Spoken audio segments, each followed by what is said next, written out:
Welcome back to the Director of the Office of National Drug Control Policy, Jim Carroll. Folks, if you don't know this man, this is the most diligent, hardworking man on the front lines trying to keep the illegal drugs, the drugs that are killing America's children and others, off our street corners. Jim Carroll, Director, thank you for joining us. Director, the most recent push that I think I've seen you've been involved heavily with the First Lady. Tell us what that's all about. Eric, thank you so much. It really is a whole of government approach per the president, and everyone is involved, including the First Lady. I just did an event with her about a week before her COVID test, but we did a great event at a hospital where they are treating mothers and infants who are either coming into the hospital with an addiction or for the infants who are born with an addiction, and making sure that we're just embracing them and getting them the help that they need. You know, First Lady was terrific. We did a couple of town halls. She donated her time. She flew out to Las Vegas once for one of the town halls. She was in Virginia for another town hall talking about the opioid epidemic that took my son and takes too many young people in America. Also, Director, you and I have been, you've invited me on a couple of these drug offloads and brought us to the front lines. You and I have been in a drug tunnel before. How are we doing keeping these drugs off the streets of America? Under President Trump, we are setting record numbers, and we are on track for another year of record seizures of these poisons that are coming in and sadly taking the life of whether it's Eric Chase or someone else's child. And so the president is intensely focused on this issue. We talk about it frequently. And of course, we are bringing that whole of government approach.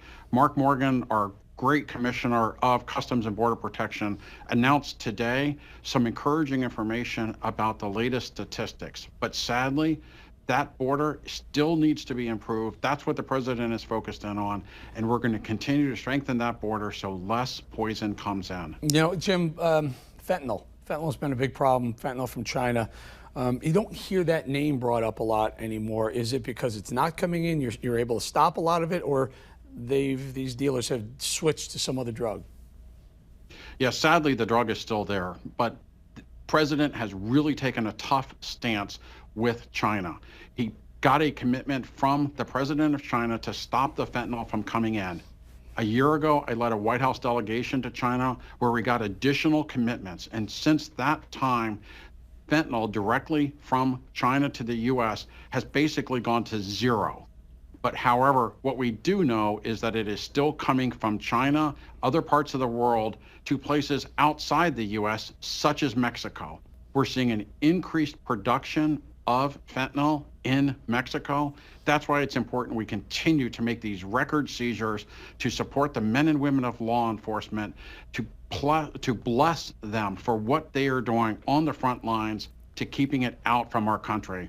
You know, we talk a lot about the southwest border, and that's appropriate, but we're also seeing upticks in other parts of the U.S. of how it's coming in, and we're going to continue to work under the president's direction to make sure that we're targeting this.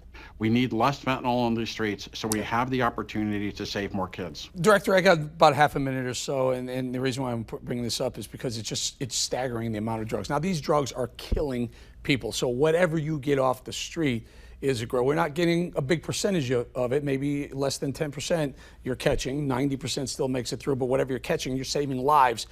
You and I were in San Diego. We looked at a drug offload, and there was $500 million worth of drugs that was just gathered in one portion of the ocean in, what, a 30 or 60-day period?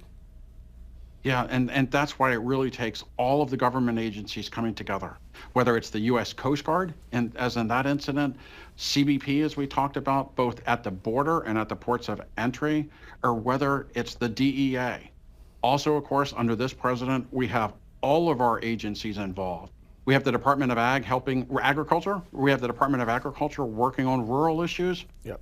We also have all of our intelligence agencies. We have the full might, the full breadth of the U.S. government, all of our agencies and departments to be able to squeeze these drug traffickers into a place where they cannot send these poisons into the U.S. Right. We're targeting them and we're going after them where they are. We're bringing the fight to them under President Trump, and we're going to win. All hands on deck, as they say, and I'm honored to lock arms with you, Director Carroll, in helping stop this this deadly scourge entering the country. Thank you a lot.